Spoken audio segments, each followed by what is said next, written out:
같이 기도하고 말씀 생각하십시다.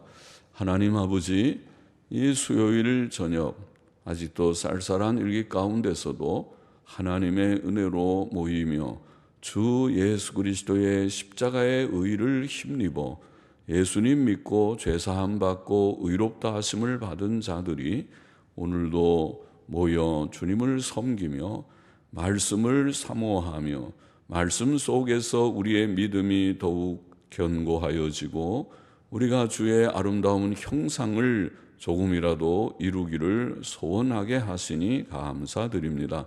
세상은 복잡하고 우리는 약하지만은 그러나 하나님의 섭리의 손길 안에서 오늘도 우리가 살며 일하며 주님을 섬기게 하시니 감사합니다. 주여, 우리의 부족과 연약이 있으면 다 깨닫게 하여 주시고 또 날마다 고치게 힘을 주시고 주께로 가까이 나아가는 저희들이 되게 하여 주옵소서. 주여, 이 시간도 부족하고 미천한 종에게 말씀을 감히 조금 해석하며 증거할 힘을 주시고 하나님의 영광과 교회의 유익을 위하여 하게 하시고 또 주를 사모하여 이 시간에도 나와 말씀 앞에 앉은 사랑하는 모든 심령들에게 은혜를 주셔서 하나님의 말씀이 열려진 책의 말씀이 되게 하시고 또 하나님의 말씀의 교훈이 우리의 심령에 들려지게 하여 주옵소서. 예수님의 이름으로 기도하옵나이다. 아멘.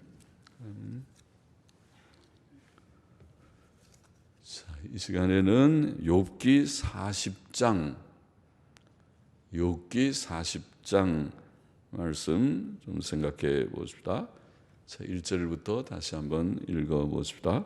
읽으면서 좀 생각하십시다. 여호와께서 또 욥에게 말씀하여 가라사대, 지금 몇 장에 걸쳐서 몇 장부터인가요? 38장부터 39장, 40장, 계속 41장까지 하나님께서 욥에게 이제 교훈하시는 말씀이 기록되어 있는데, 여호와께서 또 욥에게 말씀하여 가라사대, 변박하는 자가 전능자와 다투겠느냐.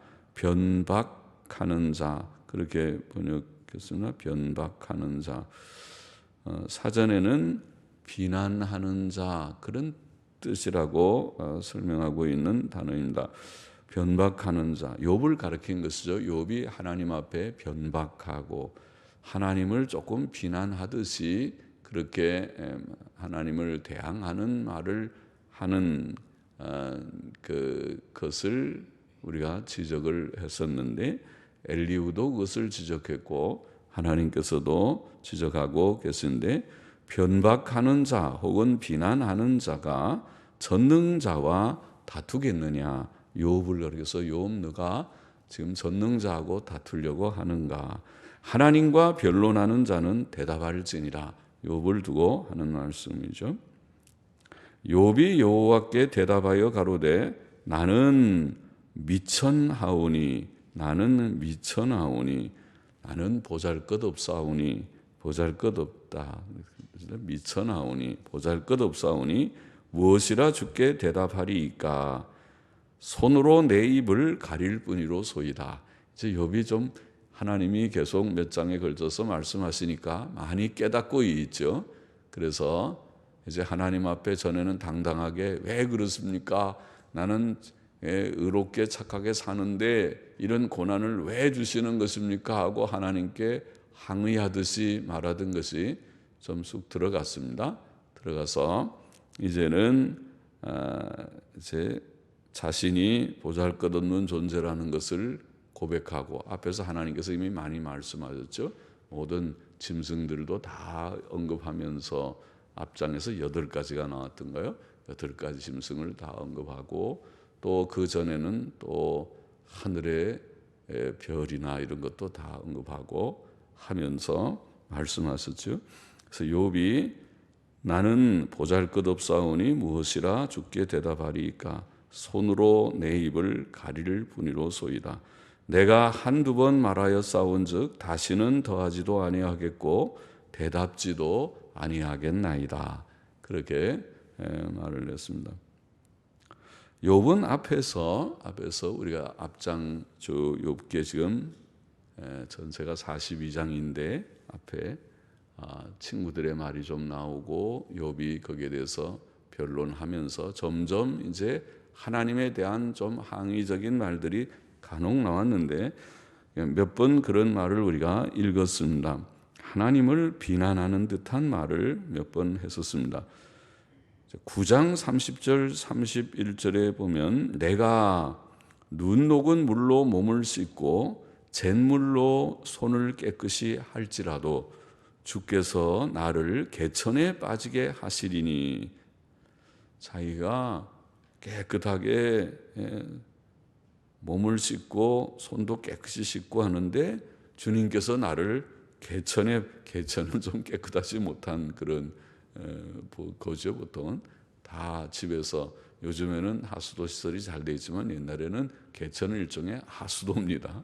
집에서 빨래하고 설거지하고 하는 물들이 다 흘러내려가서 개천으로 흘러서 저 강으로 바다로 내려가는데, 그래서 개천에 빠지게 하시리니 내 옷이라도 나를 싫어하리이다. 자기는 깨끗하게 몸도 씻고 우물물로, 옛날로 말하면 우물물로 깨끗하게 몸도 씻고 손도 씻고 했는데 하나님께서 자기를 개천에 빠지게 하셨다, 이렇게 표현했으니까 하나님께 대해서 조금 불평하는 얘기가 아닙니까? 자기는 잘하는데 하나님께서 개천에 빠뜨렸습니까? 또 13장 26절 27절에 보니까 주께서 나를 대적하사 괴로운 일들을 기록하시며 나로 나의 어렸을 때에 지은 죄를 받게 하시오며 내 발을 착고에 채우시며, 이런 표현도 했습니다. 하나님께서 자기를 대적하셨다고. 그래서 자기가 죄인이 아니라고 말하진 않죠. 욥이 자기가 또 어릴 때 죄가 있는, 또 부족할 때는 죄가 있고 또 커서도 뭐 죄 지은 일이 없지 않겠죠. 그러나 욥은 그때마다 하나님 앞에 회개하고 또 번제를 드리고 철저히 고치고 바로 살려고 해서 꽤 성화를 이루는, 그래도 훌륭한 신앙의 인격자, 경건한 사람이었다고 보이지 않습니까? 하나님께서도 그렇게 인정하셨어요. 욥처럼 순전한 자가 없다. 하나님 경외하고 악을 떠나고 온전한 자다, 그렇게 말했습니다. 탐, 히브리 말로 온전하다고 말했다고 그랬어요. 1장에 나와 있고 2장에도 그렇게 말하고 있고, 그러니까 욥이 상당히 바르게 잘 살았는데, 그러니까 지금 어릴 때 그 죄를 하나님께서 다 지적을 해서 지금 커서는 자기가 그래도 바로 살았는데 너 어릴 때 이런 죄 있잖아, 너 이런 죄 지은 거 기억이 안 나는가 하고 자꾸 자기가 고난 가운데 있으니까 옛날 죄들이 다 생각나는 거예요. 그래서 이거 내가 옛날에 어릴 때 이런 잘못 저런 잘못이 있는데, 그런 죄가 자꾸 생각나가지고 하나님께서 너 그런 죄도 있는데 너는 좀 고난을 당하는 게 맞는 거 아니야, 그러고 자꾸 양심이 그렇게 찔르는 것 같거든요. 그렇죠. 우리도 고난이 있으면은 뭐 이 생각 저 생각, 회개했던 거 이미 다 회개하고 하나님 잘못했습니다 하고 진심으로 회개하고 용서도 받은 걸로 믿은 것까지도 다 생각이 날 거예요. 고난이 있으면은. 그러니까 이제 그런 좀 불평이겠죠. 주께서 나를 대적하셔서 어렸을 때에 나의 지은 죄를 받게 하신다, 이렇게 표현했고, 16장 12절 13절에 보니까 내가 평안하더니 그가 나를 꺾으시며, 내가 평안하게 잘 살고 있는데 하나님께서 나를 꺾어가지고 내 목을 잡아 던져 나를 부서뜨리고, 이놈 하고 하나님이 딱 목을 잡아가지고 저 고난에다가, 고난의 구렁텅이 골짜기에다 딱 던져버리듯이 갑자기 욥이 자식들 다 죽고 재산이 다 없어지고 고난, 몸에 병이 들고 이렇게 되니까 내가 평안하더니 그가 나를 꺾으시고 하나님이 하셨다. 그러니까 조금 불평스러운 표현이라고 볼 수 있겠죠. 또 27장 2절에 보면 나의 의를 빼앗으신 하나님, 나의 영혼을 괴롭게 하신 전능자의 사심을 가르쳐 맹세하노니. 욥은 의롭게 살았는데 하나님이 의를 빼앗아 버렸다고. 네가 무슨 의인이냐? 그러고 의를 빼앗아 버리고 그 영혼을, 욥의 영혼을 괴롭게 하셨다. 이렇게 표현하니까 욥이 고통 가운데서 지금 그 고통의 이유를 알지 못하고 인내하고 참고 하나님이 다 하시는 것이라고 생각하면서도 그거를 잘 견디지 못하면서 조금 불평스러운 얘기를 한 것이라고 보입니다. 그래서 이제 주님 하나님께서는 그것을 지금 지적하면서 너 변박하는 자, 비난하는 자야, 전능자하고 다퉈 보겠느냐? 그리고 하나님과 변론하는 자는 대답해 봐라. 그리고 하나님께서 지금 욥에게 그렇게 말씀하시는 거죠. 자, 그래서 욥은 그 하나님의 말씀을 이제 앞에 하나님께서 어떤 분이신가 하는 걸 하나님이 다른 자연 만물을 통해서 다 가르쳐 주셨죠. 욥에게 뭐 이론적으로 따지는 것보다 하나님이 창조하신 자연 세계의 몇 가지 예를 들어보니까 하나님하고 우리 피조물인 인간하고는 질적으로 다르잖아요. 우리는 아는 게 너무 없잖아요. 천체의 모든 별들의 움직임이나 자연 만물의 모든 눈이나 비나 구름의 이동이나 바람이나 뭘 아는 게 있어요. 또 8가지 동물들 앞에 또 동물들, 짐승들을 다 먹이고 기르시는 그 창조자, 섭리자 하나님을 생각하면 우리는 진짜 참 보잘것없는 존재라는 것을 깊이 깨닫겠죠. 우리가 세상에서도 사람이 이루어 놓은 거창한 그런 큰 건물들, 저기 강남에 나가면 큰 백화점들이나 큰 빌딩이나 그런 데 가보면은 다 위압돼서 굉장하게, 서울은 굉장한 도시다고 그러고 우리는 참 초라하게 보이고 그럴 수 있겠죠. 사람이 만든 것도 그러는데 그 정도가 아니라 눈을 들어서 하나님이 창조하신 이 자연 만물과 우주를 우리가 조금만 바라볼 수만 있으면 매일 땅만 쳐다보고 돈이나 벌려고 그렇게 딱 이 좋은 돈 만드는 기계, 돈 버는 기계처럼 살지 말고 조금 들어서 인생이 무엇인가 하고 하늘도 한번 쳐다보고 푸른 하늘도 보고 온 세계에 보고, 지금도 뉴스에 보니까 우리나라가 쏘아 올린 인공위성이 최초로 칼라로 지구의 아름다운 광경을 보내왔습니다. 그런 뉴스에 나오더라고요. 보니까 진짜 지구가 아름답고 그 구름이 다 이동하는 모양도 있고 그렇게 다 보이면서 저기 인공위성을 쏘아 올려서 우리나라가 전에 보던 인공위성보다 4배나 더 아주 밝은 그런 아주 인공위성입니다. 그렇게 뉴스에 나오니까 좀 자랑스럽고 우리나라도 꽤 실력이 아주 있는 인공위성을 가진 국가가 됐구나. 그렇게 이제 알게 되는 것처럼 하나님, 우리가 눈을 들어서 온 우주가 어떠한지, 그 인공위성 해봐야 지구를 이렇게 비추는 공처럼 생긴 지구를 보는 거지만은 지구만 보지 말고 수금지와 목도천해명, 보통 학생들이 외우는 8개, 9개, 지금 맨 끝에 명왕성은 빠져서 8개라고 하지만은 우리가 학교 다닐 때는 수금지와 목도천해명, 태양을 중심으로 도는 횡성, 횡성이라고 하는 혹성, 행성이라고 하는 별이 9개가 있다고 그렇게 배웠거든요. 그 중에 지구 하나만 지금 했지만은 모르는 게 얼마나 더 많아요.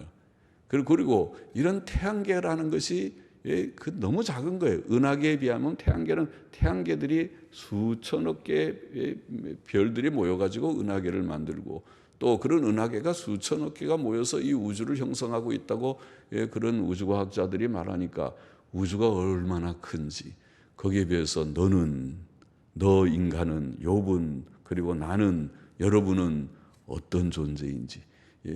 저 북한산성, 남한산성 꼭대기에 올라가서 보면은 집들이 다 조그만 성냥갑으로 만든, 성냥개피로 만든 집처럼 보이고, 사람이 걸어가는 게 꼬물꼬물하는, 또 개미들이 왔다 갔다 하는 것처럼, 아이고 저게 사람이네, 저 사람이 저게 꼬물꼬물 조그만 개미처럼 다 보이네 하게 보이듯이 하나님께서 보실 때 인간은 그런 존재가 아닌가, 그것을 대단히 큰 것처럼 예, 그래서 속에 바람이 들어가지고 예, 마음이 높고 교만해가지고 하나님을 대항하는 그런 불신앙적인 무신론자들이나 또 그런 예, 거만한 자들이 되지 말고 하나님은 크시고 우리는 낮은 작은 존재라는 것을 깨닫는 거기에서부터 경건이 시작되는 것이 아닙니까?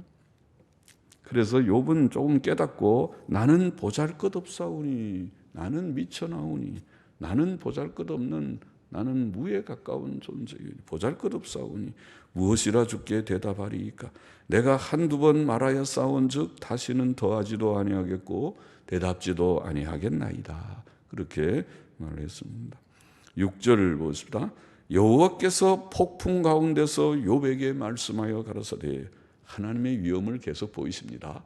폭풍 가운데서 말씀. 우리는 폭풍 바람만 봐도 겁이 나고 예, 지금도 바람이 세게만 불어도 어느 나라는 뭐 예, 마을이 다 예, 저기 무너지고 또 바람이 세게 불고 비가 내려서 산사태가 나서 많이 죽고 별별 일들이 있는 오늘 시대에도 그런데 폭풍 가운데서 욥에게 말씀하여 가라사대 너는 대장부처럼 허리를 묶고 내가 내게 묻는 것을 대답할지니라. 욥 넌 대장부지.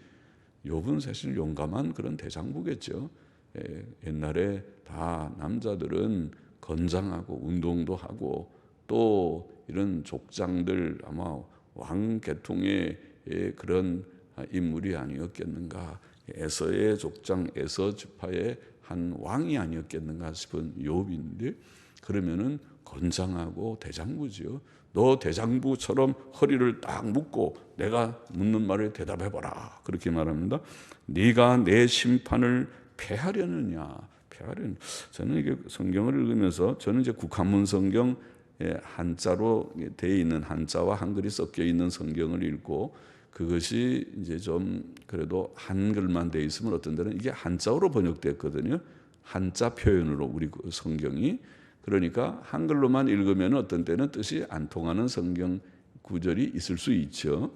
저는 한자를 잘 배우지는 못했지만은 우리 있을 때는 한자를 안 가르친 때가 있어요. 가르쳤다 안 가르쳤다 막 했기 때문에 어떤 때는 좀 가르치고 어떤 때는 안 가르치고 한자 필요 없다 그래서 안 가르치고 그런 때에 저는 공부를 해가지고 한자를 이렇게 잘 모르는데 그래도 성경을 이제 필요에 의해서 한글을 읽고 정 어려운 한자는 옆에다 조그맣게 한글로 옆에다 써놓기도 하고 그러기도 하지만은 대체로 이제 많이 읽다 보니까 다 이제 알긴 하는데 그런데 이 성경이 한글 성경, 한글 개역 성경하고 국한문 개역 성경하고 똑같질 않아요.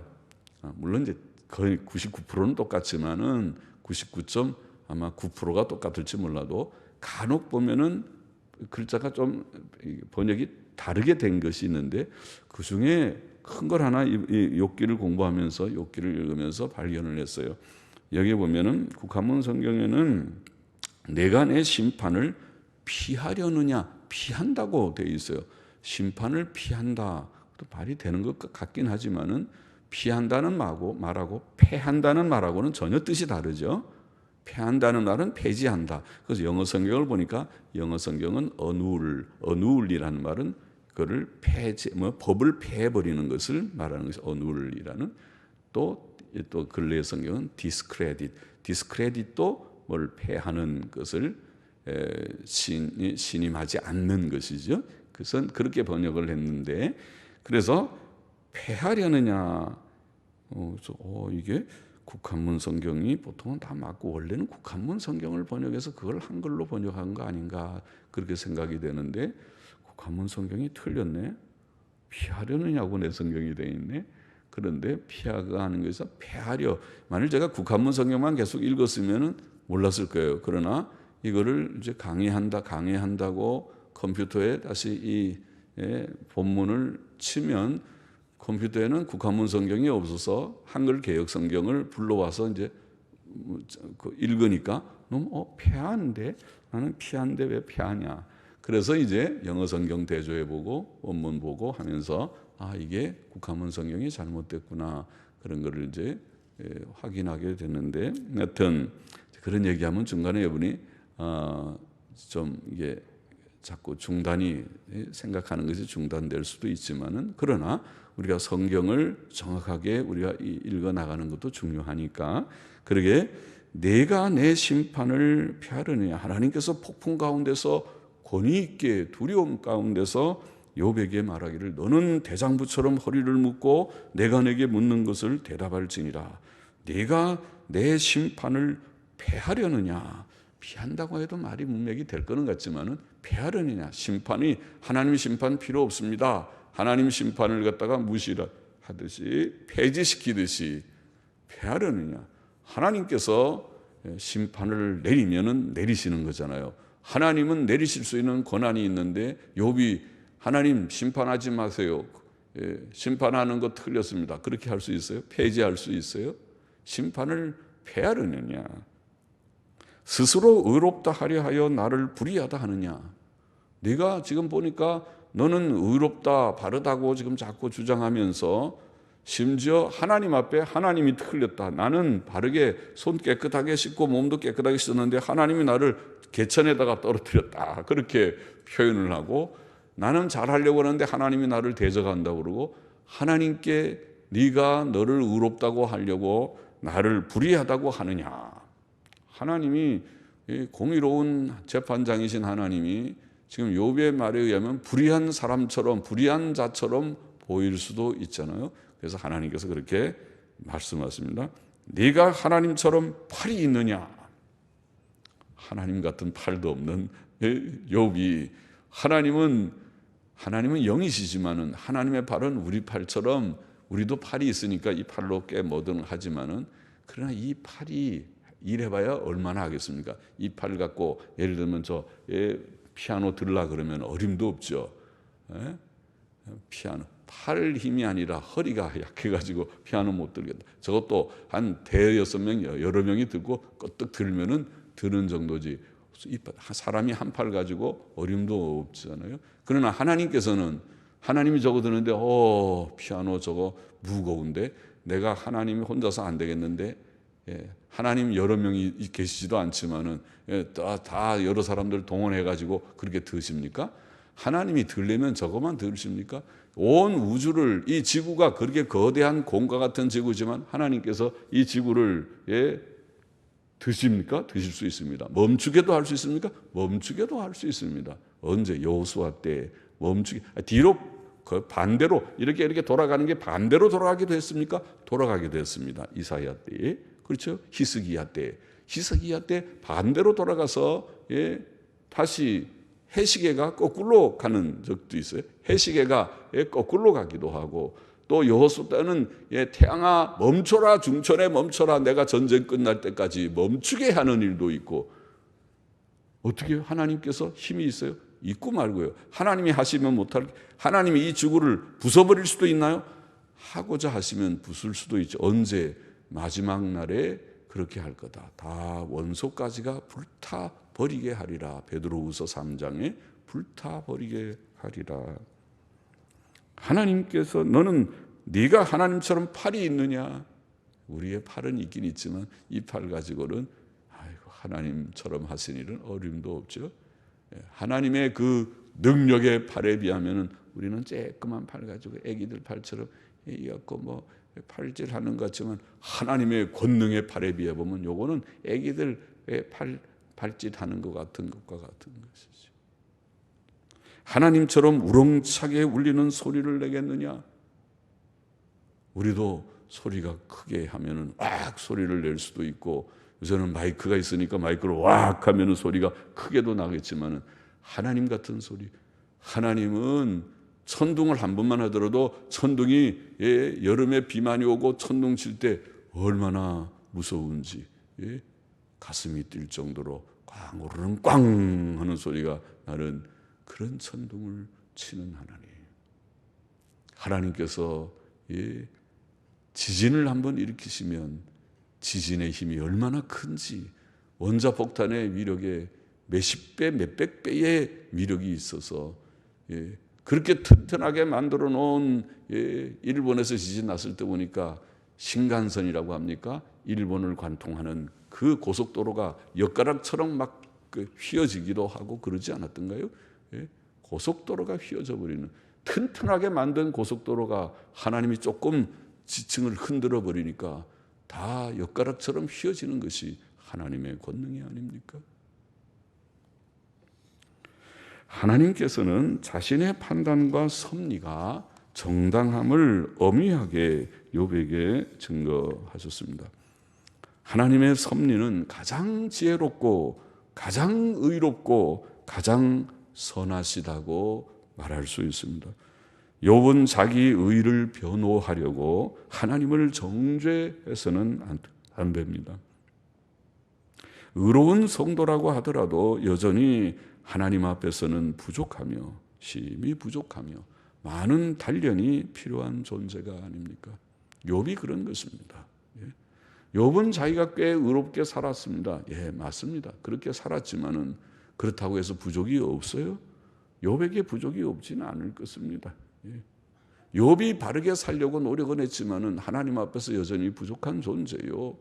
또 하나님 앞에서 좀 훈련이 필요한 존재라는 것입니다. 그래서 욥기는 비록 욥이 특정한 죄 때문에 하나님께 고난을 받는 것은 아니지만은 그 고난을 통해서 욥은 인격적 성숙을 이루는 좀 더 요즘 말로 한 단계 업그레이드 되는 조금 업그레이드라는 말 아십니까? 나이 드신 분들도 컴퓨터를 하는 사람들은 업그레이드라는 말 많이 하죠. 업그레이드가 되는, 자꾸 그들이 프로그램을 자꾸 개발해서 조금 더 나은 프로그램을 만들 때 업그레이드 한다고 그래요. 업그레이드해서 돈 좀 더 받고 자꾸 단계를 더 높이는 것처럼 우리의 인격이라는 것이 늘 똑같지 않고 조금씩 향상되게, 그게 성화라고 말합니다. 지식적으로 성숙하고 인격적으로 좀 더 성숙해지는 그것을 필요로 한다는 것입니다. 그것이 하나님의 섭리입니다. 하나님의 섭리는 항상 정당하고 또 성도의 고난은 언제나 유익하다고 말할 수 있습니다. 그것은 성화입니다. 그래서 하나님께서는 하나님을 사랑하는 자, 곧 그 뜻대로 부르심을 입은 자들에게는 모든 것이 합력하여 선을 이루느니라. 로마서 8장 28절의 말씀의 뜻은 그것이죠. 하나님의 섭리는 합력해서 선을 이루시는 섭니다. 그것을 모르는 사람은, 하나님을 인정하지 않는 사람은 범사에 불평스럽겠죠. 이러면 이렇게 불평하고 저러면 저렇게 불평하고. 그러나 하나님을 믿고 하나님의 섭리를 믿는 사람은 범사에 감사합니다. 범사에 감사하게 됩니다. 하나님을 인정하니까 그렇습니다. 하나님께서 우리에게 주신 현실을 우리가 생각할 때 내 생각에는 왜 이런 현실이, 이거는 최선이 아니야, 이렇게 더 다른 게 좋은데 하겠지만, 아니요. 하나님의 판단이 당신 판단보다 나을 것입니다. 하나님의 판단이 우리 판단보다 낫습니다. 하나님께서 그것이 선이라고 생각하면 보십시오. 그것이 더 선일 것입니다. 그 말입니다. 그러니까 불평하지 않습니다. 하나님 앞에 겸손히 우리가 복종하며 하나님의 뜻대로 하시옵소서. 내 주여 뜻대로 행하시옵소서. 그렇게 하는 것입니다. 그리고 그 선을 이루시는 선은 무엇이라고 했습니까? 그것이 성화라 그래요. 성화가 첫 번째 선입니다. 성화가 핵심입니다. 그래서 고난은 우리의 지식과 인격의 성숙을 이룬다. 그것이 욥기의 고난의 경우도 그런 것입니다. 고난의 이유는 다르지만은, 욥기는 고난의 이유는 죄 때문에 당하는 고난이 있고 까닭 없이 당하는 고난이 있고 두 종류가 있지만은, 어느 고난이라 하더라도 고난은 결과적으로 유익합니다. 고난을 통해서 사람은 인격의 성숙, 인격의 성화를 이룹니다. 그래서 죄 지은 사람은 이제 거룩해지고, 또 하나님에 대해서 조금 알던 사람은 더 깊이 알게 되고, 하나님을 조금 믿고 의지하던 사람은 더 많이 의지하고 하나님을 절대적으로 의지하고. 그래서 고린도후서 1장에 바울이 고백한 거죠. 아시아에서 우리가 고난을 당하여 사형 선고를 받은 것 같았다고 표현했을 때, 그 고난의 목적은 이제는 우리 자신을 의지하지 않고 오직 살아계신 하나님만 의지하게 하신 것이다. 그렇게 말했죠. 그것이 성화입니다.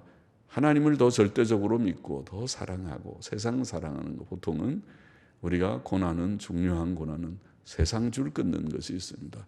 고난이 없으면 세상 사랑하던 사람이, 세상을 사랑할 사람이 고난을 통해서 세상이 정말 그만하구나, 헛된 것이로구나, 그것을 깊이 깨닫게 될 때에 세상 사랑하지 않고 하나님 사랑하게 됩니다. 하나님을 더 바라보게 되는 것입니다. 10절 보십시다.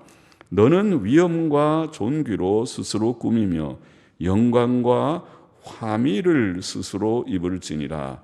화미, 어려운 말이죠. 화미, 하다르라는 말은 광채, 영광과 광채를 스스로 입을지니라. 광채 그러면 좀 쉬운 말이죠. 자, 너는 위엄과 존귀로 스스로 꾸미며 영광과 광채를 스스로 입을지니라. 이것은 하나님께서 욥으로 하여금 하나님과의 본질적 차이를 더 느끼고 그에게 복종케 하시려고 하신 표현입니다. 하나님께서는 위엄과 존귀로 자신을 꾸미시고 영광과 광채를 스스로 입으셨지만 욥은 그렇게 자신을 꾸밀 수 없고 그런 영광과 광채를 입지도 못합니다. 그렇죠? 우리가 위엄과 존귀가 있으면 얼마나 있습니까? 또 영광과 광채가 있습니까? 위엄과 존귀, 영광과 광채는 하나님과 사람의 본질적 차이입니다. 하나님의 그 영광과 인간의 누추함은 본질적으로 구별되는 것입니다. 그래서 하나님께서 욥에게 말씀하시는 것은 네게 위엄과 존귀가 있느냐, 영광과 광채가 있느냐, 이런 질문과 같은 것입니다. 너는 없지 않느냐, 네가 얼마나 비천한 존재인지를 깨닫지 못하느냐, 그것을 가르쳐. 우리는 깨닫습니까? 예, 깨닫습니다. 예. 우리는 늘 부족한 존재인 것을 깨닫습니다. 여러 면에서 깨닫습니다. 예. 그것을 일찍 깨닫는 것이 지혜입니다. 많이 깨닫고 교만을 다 꺾어요.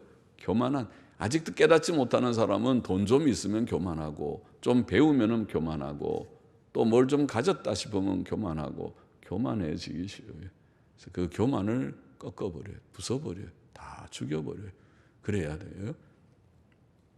남을 죽이지 말고, 사람은 죽이지 말고 살리고, 자기 속에 있는 죄성은 죽여야 돼. 죄성을 죽이는 것이 성화의 길이에요.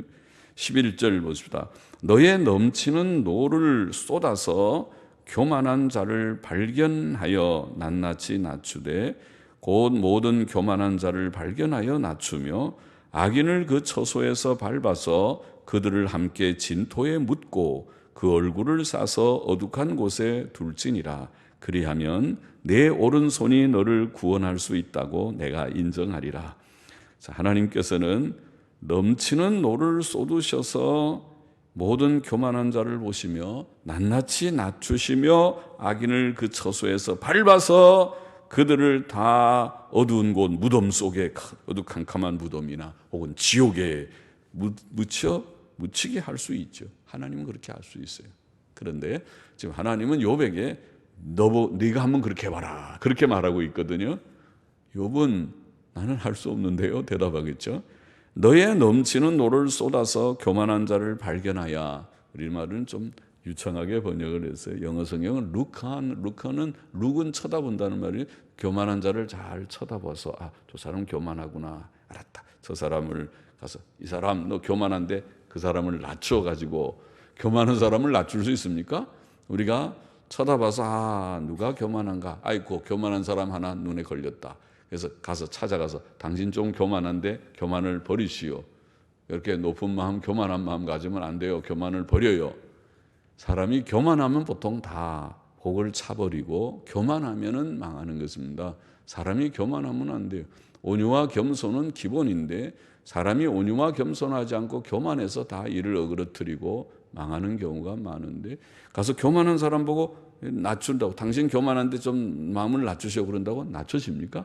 한 뺨이나 맞겠죠. 욥이 가서 당신 좀 교만한 것 같은데 교만을 낮추세요 그러면 네가 뭐냐 그러고 한데 딱이나 한 대 맞겠죠.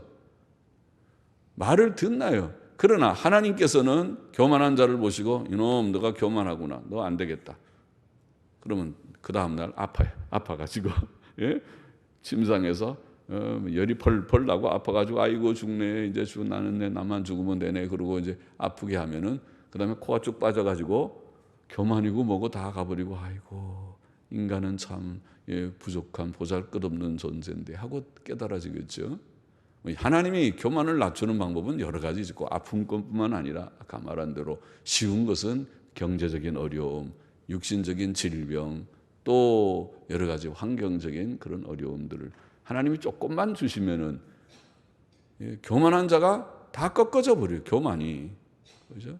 하늘까지 높아지는 교만이 펄펄 나던 교만이 다 꺾어져 버린다고요.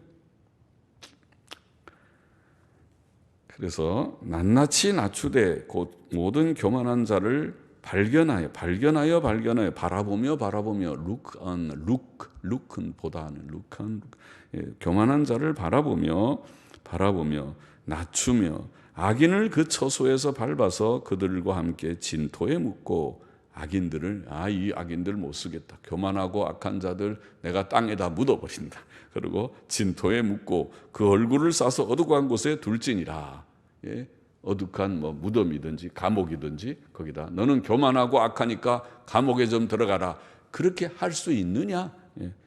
너의 넘치는 노를 쏟아서 너 지금 욥이 지금 씩씩대고 나는 의로운데 뭐 어쩌고 저쩌고 그러니까 그래 너 씩씩대는 노를 쏟아가지고 교만한 자를 좀 찾아서 그를 보고 교만한 자를 그렇게 네가 낮출 수 있느냐? 낮춰보거라.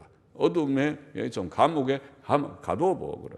그리하면 그렇게 내가 하면 내 오른손이 너를 구원할 수 있다고 내가 인정하리라. 그 말은 너 할 줄 모르니까 그러니까 괜히 그렇게 교만 부리지 말고 그냥 노하고 씩씩대지 말고 좀 가라앉혀. 마음 가라앉히고 깨닫고 나는 부족한 종입니다. 그렇게 고백하라. 그걸 지금 교훈해 주시는 거예요. 교훈해 주시는 것이.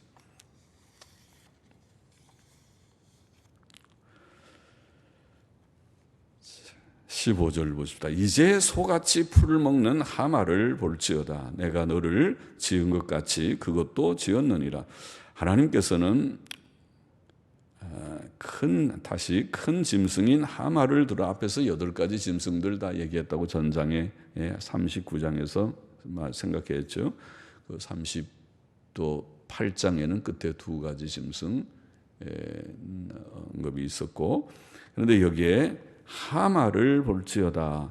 내가 너를 지은 것 같이 그것도 지었느니라. 하마라고 번역한 원어는 히브리 말은 베헤모스인데, 그런데 영어 성경들은 이제 베헤못이 무슨 뜻인지 번역을 하지 않고 그냥 베헤못이라고 음력을 했어요. 그러니까 발음 나는 대로 영어 성경을 보면 영어 성경은 베헤못이라고 하는 그 단어를 그냥 썼어요.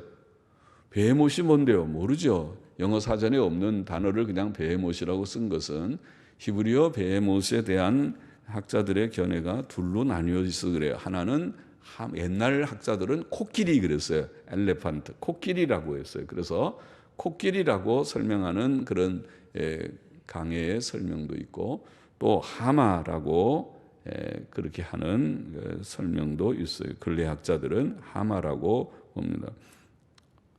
본문의 묘사를 쭉 읽어보면 16절부터 끝절까지를 읽어보면 그 둘의 어느 정도 다 맞는 것 같습니다. 하마의 묘사 같기도 하고 코끼리의 묘사 같기도 합니다.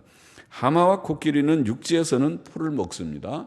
하마도 코끼리도 풀을 먹고 마는 말자를 쓰잖아요. 하마. 그러니까 물 속에 있는 말입니다. 물의 속에서도 잘 움직이고 밖에 나오면 또 풀을 뜯어먹는 그런 또 짐승이고, 그래서 풀을 먹고 물속에서도 잘 활동합니다. 16절 보십시다. 그 힘은 허리에 있고, 하나님께서는 그 짐승 베헤못이라고 하는 베헤못, 하마 혹은 코끼리라고 하는 그 짐승의 힘이 허리에 있고, 그렇죠? 보통 짐승이 힘이 허리에 있죠. 사람도 아주 힘이 있는 사람들은 허리에 힘이 있는, 허리가 약하면 아무 일도 못하죠. 전부 장사들은 허리가 튼튼한 사람들이죠. 그래서 운동을 하는 사람도 허리가 딱 튼튼한 사람들이죠. 그러니까 이 짐승도 허리에 힘이 있고 그 체력이 그 세력은 배의 힘줄에 있고 그 체력이 짐승의 힘이 짐승의 체력이 배의 힘줄에 허리에 있고 배의 힘줄에 있고 그 꼬리 치는 것은 백향목이 흔들리는 것 같고 꼬리도 얼마나 힘이 있는지 하마나 코끼리나 하마도 꼬리가 좀 길다고 그래요. 56cm, 56cm 그것도 꽤 긴 거죠. 꼬리가 조그맣진 않습니다. 56이면 거의 3뼘 정도 되니까 그 꼬리가 탁 치면 꼬리가 세고 코끼리는 한 1m 정도 된다니까 꼬리가 더 세죠. 코끼리가 꼬리를 가지고 확 치면은 아주 힘이 있겠죠. 그래서 하마도 대고 56cm 보통 되는 꼬리, 코끼리는 1m 되는 꼬리니까 다 되는데 꼬리 치는 것이 백향목에 흔들리는 것 같고 그 넓적다리 힘줄은 서로 연락되었으며 그 뼈는 놋관 같고 그 가리대는 철장 같으며 가리대, 우리 가리대가 뭡니까? 가리대, 갈비대. 갈비대. 가리대라는 우리말은 갈비대를 말합니다. 갈비대. 그런데 여기 그 뼈, 그 갈비뼈, 뼈는 놋관 같고 그 갈비대는 철장 같고 우리말은 아주 유창하게 번역했는데 그러나 히브리어 학자들은 이게 가리대라고 번역한 갈비대라고 번역한 단어도 그냥 뼈라는 뜻이라고 했으니까 뼈의 동의어 같습니다. 그 뼈가 놋관 같고 철장 같다. 그런 뜻이라고 보입니다. 19절 그것은 하나님의 창조물 중에 으뜸이라. 그러나 그것을 지은 자가 칼을 주었고 아마 송곳니 같은 것을 말하는 거 묘사 같은데 칼을 주었고 무섭죠. 코끼리도 어금니가 긴 게 쑥 밖으로 나와가지고 그걸로 칼처럼 콱 찌르면은 큰일 나잖아요. 또 아마 하마도 그런 무서운 이빨이 있다는 뜻이겠죠. 그래서 칼을 주었고 모든 들짐승의 노는 산은 그것을 위하여 식물을 내느니라. 산에서 자유로이 식물을 풀을 뜯어먹고 그것이 연줄기 아래나 갈밭 가운데나 못 속에 혹은 늪 속에 마르시라고 늪 속에 엎드리니 물에도 들어가죠. 하마도 그러고 코끼리도 물에서 수영도 잘하고 물 속에서도 잘 활동을 한다고 그래요. 그래서 못 속에 엎드리니 연 그늘이 덮으며 시내 뻗들이 둘렀구나. 하수가 창이란다 할지라도 강물이 막 물이 넘쳐서 비가 많이 와서 창이란다 할지라도 그것이 놀라지 않고 오 큰일 났다 강물이 이렇게 불었다 그러지 않고 요단강이 불어 그 입에 미칠지라도 요단강이라는 말을 했어요. 그래서 욥기를 쓴 욥의 배경은 에돔 지역이라고 생각하는데 에돔 지역나 요단강에 대해서 요단강에 가까운 지역 같아요. 그래서 요단강이 불어 그 입에 미칠지라도 지금 이게 하마나 코끼리 얘기를 하면서 베헤못이라는 이 짐승을 얘기하면서 요단강이 불어 그 입에 미칠지라도 자약하는 것은 뭡니까? 우리말에 자약한다는 말은 자신만만하게 행동하는 것을 자약한다 그래 한자말로. 자약하니 자신만만하니 그러니까 겁내지 않는다는 것입니다. 하마도 코끼리도 물이 웬만큼 오는 것을 겁내지 않아요. 그것이 정신 차리고 있을 때에 누가 능히 잡을 수 있겠으며 갈고리로 그 코를 꿰를 수 있겠느냐. 그렇죠? 코끼리도 잘 길들이면 사람이 그거를 막 올라타서 끌고 가기도 하고 그렇게 하지만은 그러나 야생 코끼리들을 사람이 그렇게 접근하면 잘못하면 그 뿔에 찔려 죽거나 또 코끼리한테 아주 크게 해를 당할 수도 있겠죠.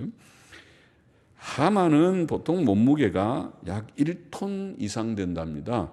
1000kg입니다. 1000kg. 그러면은 100kg 우리 그 사람의 10명 크기니까 하마도 엄청난 큰 짐승이죠.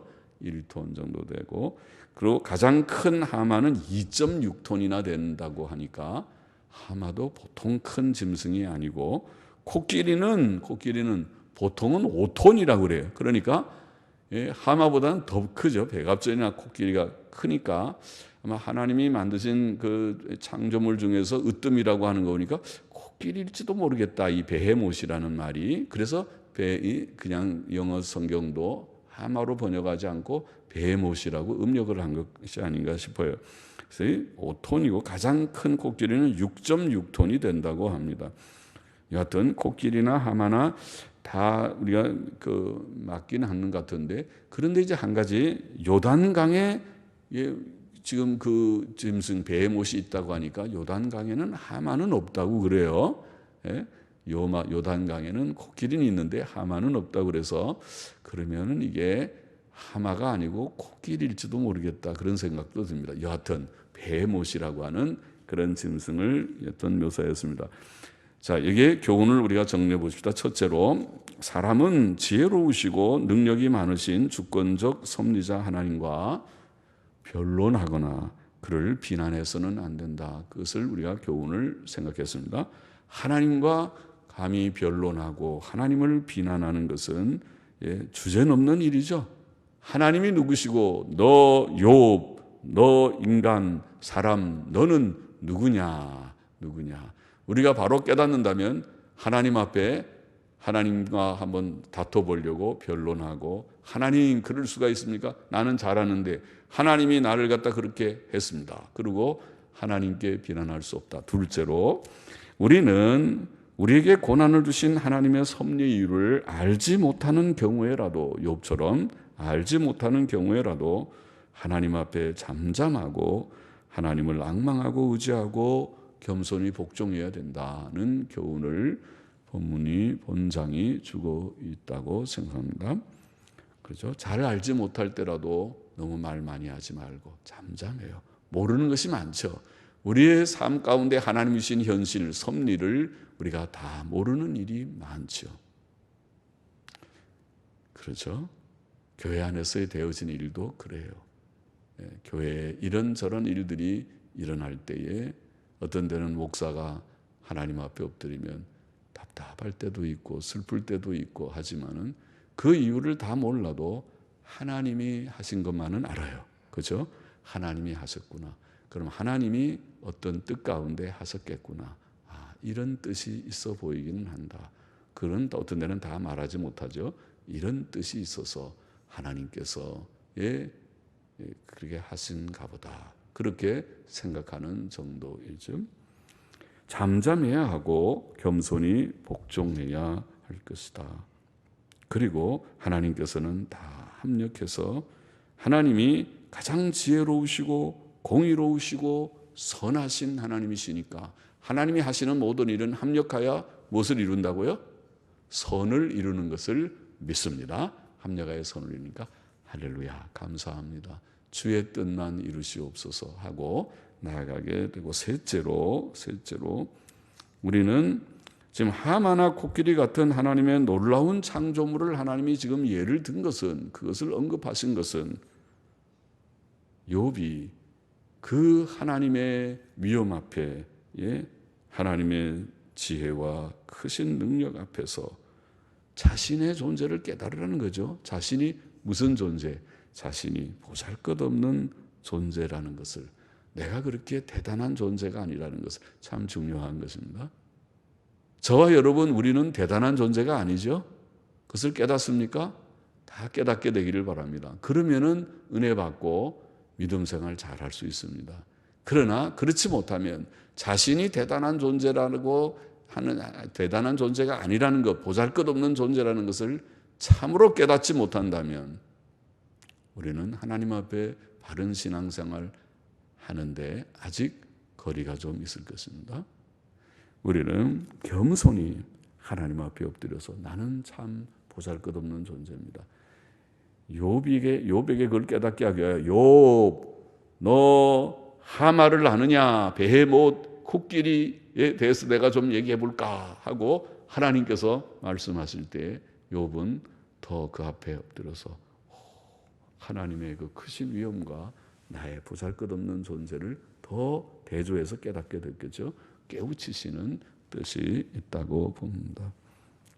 하나님 앞에 변론하거나 비난하지 말고 하나님 앞에 잠잠하고 복종하고 겸손히 하나님 앞에 엎드려 섭리의 하나님을 우리가 의지하고 또 바라보는 하나님의 하시는 일을 보는 우리가 되어야 하겠습니다. 기도하십시다. 하나님 아버지 감사합니다. 오늘도 욥기 40장의 내용을 좀 생각하고 교훈을 찾게 하시니 감사합니다.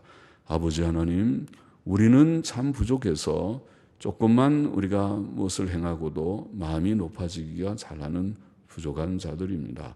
그러나 하나님 앞에서 우리가 변론하거나 하나님을 비난하는 잘못을 범치 않게 하여 주시고 또 하나님 앞에서 늘 우리 자신이 참 보잘것없는 존재라는 것을 깨닫고 하나님 앞에 겸손히 엎드리는 저희들이 되게 하여 주옵소서. 주여 긍휼히 여겨 주옵소서. 믿음으로 오직 살고 순종으로 살아가는 저희들이 되고 하나님께서 하시는 모든 일에 늘 복종하며 나아가는 저희들이 되게 하여 주옵소서. 예수님의 이름으로 기도하옵나이다. 아멘. 아멘.